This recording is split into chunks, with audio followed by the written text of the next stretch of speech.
তিস্তা পানির ন্যায্য হিস্সা আদায়, বিজ্ঞানসম্মতভাবে নদী খনন সহ তিস্তা মহাপরিকল্পনা বাস্তবায়নের দাবিতে টানা ৪৮ ঘণ্টার কর্মসূচি গ্রহণ করেছে তিস্তা নদী রক্ষা আন্দোলন।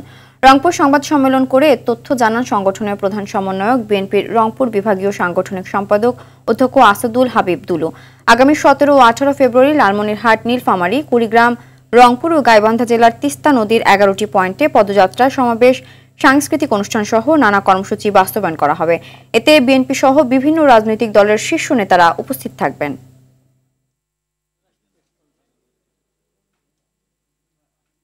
আমরা এবার আমাদের নতুন স্লোগান দিয়েছি, জাগো হে তিস্তা বাঁচাই। এই আন্দোলনে আপনারা সবাই শরীক থাকবেন, আমাদের এই বিষয়গুলো প্রচারণায় আনবেন।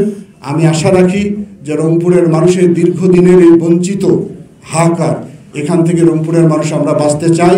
আমাদের প্রাণের দাবি এই তিস্তা মহাপরিকল্পনা যাতে অবিলম্বে বাস্তবায়ন করা হয়।